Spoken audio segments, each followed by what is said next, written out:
Bertemu semula dalam channel Cikgu Jenius Tutorial. Kali ini kita akan membincangkan soalan fokus ekonomi 1 STPM 2022. Soalannya adalah seperti berikut. Dengan menggunakan gambar raja, jelaskan perubahan kuantiti diminta 5 marka. B. Perubahan permintaan 5 marka. Sebelum kita membincangkan contoh jawaban, maka kita akan fahami dahulu kehendak soalan. Kehendak utama soalan ini adalah pelajar-pelajar perlu melukis keluk bagi perubahan kuantiti diminta dan perubahan permintaan. Oke, kemudian satu perkara yang perlu sangat jelas di sini adalah pelajar-pelajar perlu membezakan apa itu kuantiti diminta dan apa itu permintaan. Karena kalau kita lihat, perkara inilah yang sering menjadi kekeliruan kepada pelajar karena masih terdapat pelajar yang tidak dapat membezakan apa itu permintaan dan apa itu kuantiti diminta. Oke, kalau kita lihat keluk yang disediakan, permintaan merujuk kepada keluk DD. Oke, lihat keluk ini, keluk DD itu adalah keluk permintaan. Manakala kuantiti diminta merujuk kepada paksi kuantiti. Kita lihat di sana, ditandakan dengan Q0, Q1, dan Q2. Itu adalah kuantiti diminta. Oke, tetapi kalau kita lihat konsep utama dia, perubahan kuantiti diminta adalah perubahan yang berlaku pada bahagian kuantiti, tetapi keluk permintaan tidak berubah. Ini bermakna kalau kita lihat, perubahan kuantiti diminta itu adalah disebabkan oleh perubahan harga barang itu sendiri. Manakala perubahan permintaan pula adalah disebabkan oleh faktor-faktor lain selain daripada harga barang itu sendiri. Faktor-faktor ini merujuk kepada perubahan harga barang lain, yaitu barang pengganti dan barang penggenap. Oke, seterusnya adalah tingkat pendapatan isi rumah, cita rasa isi rumah atau cita rasa pengguna, jangkaan harga masa hadapan, faktor musim. Faktor musim di sini merujuk kepada musim-musim perayaan ataupun peristiwa tertentu.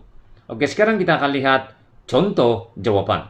Oke, kita lihat contoh jawaban perubahan kuantiti diminta. Oke, lihat keluk yang disediakan. Keluk ini adalah keluk yang perlu dilukis bagi menjawab soalan perubahan kuantiti diminta. Oke, lihat contoh jawaban berikut. 1. Perubahan kuantiti diminta disebabkan oleh perubahan harga barang itu sendiri.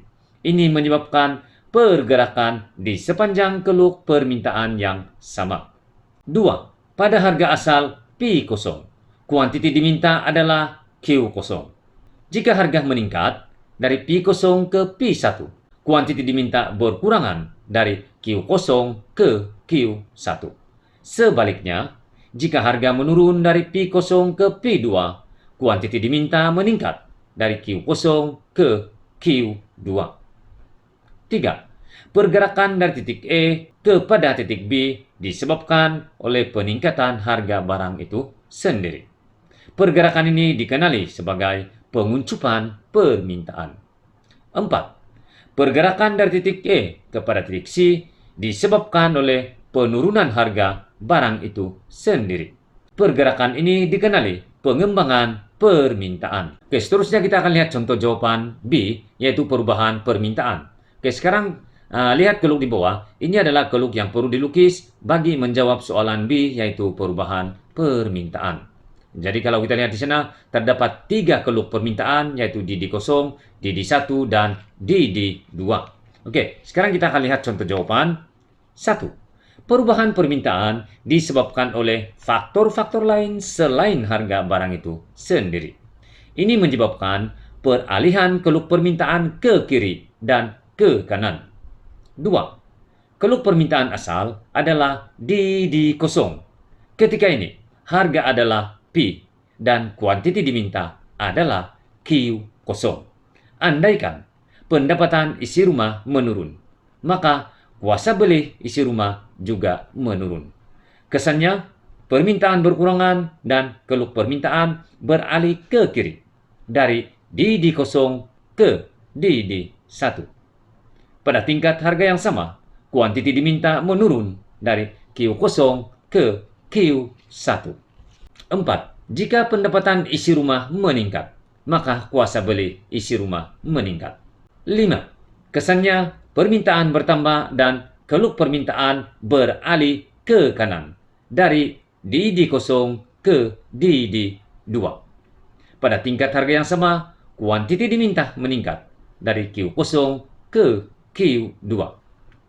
Oke, sekarang kita sudah membincangkan contoh jawaban bagi soalan tersebut, yaitu bagi perubahan kuantiti diminta dan perubahan permintaan. Semoga pelajar-pelajar dapat memahami dengan lebih jelas konsep kuantiti diminta dan permintaan. Dan semoga juga pelajar-pelajar dapat menjawab soalan-soalan yang berkaitan dengan topik ini dengan baik. Sekian pertemuan pada kali ini dan bertemu lagi pada pertemuan yang akan datang untuk membincangkan soalan-soalan topik ataupun fokus peperiksaan yang seterusnya. Sekian dan terima kasih.